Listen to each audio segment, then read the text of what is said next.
दोस्तों, कल की वीडियो में मैंने आपको बताया था पोषण की परिभाषा, उसके प्रकार उदाहरण सहित। ठीक है, तो आज मैं आपको बताऊंगा कि पोषक तत्व यानी न्यूट्रिएंट्स। ठीक है दोस्तों, पोषक तत्व क्या होता है? क्या है कि हम लोग जो भोजन ग्रहण करते हैं तो भोजन में क्या होता है, कुछ ऐसे पदार्थ होते हैं ना जिसकी हमारे शरीर की अत्यंत ही आवश्यकता होती है। ठीक है, तो भोजन में कुछ ऐसे पदार्थ होते हैं जिससे हमारे शरीर को ऊर्जा मिलती है, रोग प्रतिरोधक क्षमता बढ़ती है। तो ऐसे पदार्थ को हम लोग न्यूट्रिएंट्स यानी कि पोषक तत्व बोलते हैं। ठीक है, तो पोषक तत्व जो है भोजन से हमारे शरीर जो है एब्जॉर्ब कर लेता है और बाकी का जो बचे जो वेस्ट होते हैं वो निकल जाते हैं। हमें न्यूट्रिएंट्स ही तो चाहिए, पोषक तत्व ही तो चाहिए ऊर्जा के लिए और बाकी कामों के लिए। ठीक है, तो हम लोग पढ़ते हैं कि आज की पोषक तत्व क्या होते हैं। हमने परिभाषा बता दिया पोषक तत्व की, अब उसके प्रकार देखते हैं। ठीक है दोस्तों, पोषक तत्व जो है दो प्रकार का होता है। ठीक है, पहला होता है बृहद अणु और दूसरा होता है सूक्ष्म अणु। इंग्लिश में बोलते हैं माइक्रो एलिमेंट्स और माइक्रो एलिमेंट्स। अंतर है ना, माइक्रो और माइक्रो। ठीक है, तो दोस्तों जो माइक्रो एलिमेंट्स हैं उसके उदाहरण में आते हैं प्रोटीन, कार्बोहाइड्रेट्स और फैट्स। ठीक है, ये माइक्रो है यानी कि बृहद अणु है, इसकी ज़रूरत हमें प्रतिदिन जो है ज़्यादा मात्रा में पड़ता है, यानी कि हम लोग इसको ग्राम में लेते हैं।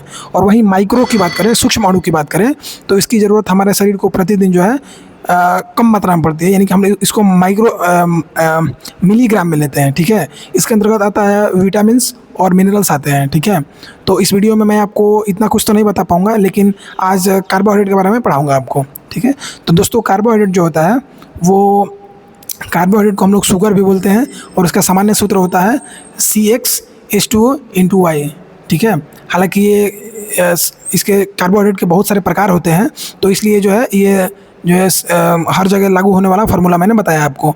ठीक है, तो जो कार्बोहाइड्रेट होता है वो 3 प्रकार का होता है, मोनोसैकेराइड, डाइसैकेराइड और पॉलीसैकेराइड। ठीक है, अगर बात करिए मोनोसैकेराइड की तो इसके 3 उदाहरण होते हैं, ग्लूकोज, फ्रक्टोज और ग्लैक्टोज।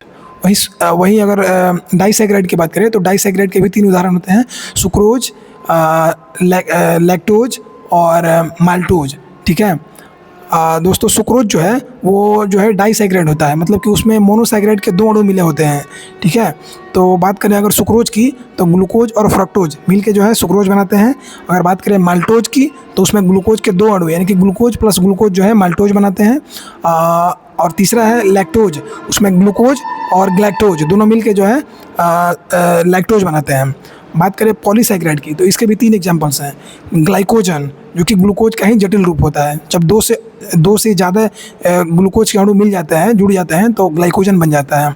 अगर बात करें स्टार्च की तो दोस्तों जो पेड़ पौधों के जो भोजन होते हैं वो जुड़ जुड़ के जो है स्टार्च का रूप ले लेते हैं। ठीक है, और अगला जो होता है पॉलीसैकेराइड, उसका एग्जाम्पल होता है सेलुलोज। तो जो भोजन पेड़ पौधे जो होते हैं उनका जो कोशिका होता है ना, सेल, तो जो सेल का वाल होता है वो सेलुलोज का बना होता है। दोस्तों आज के लिए इतना ही, बाय बाय।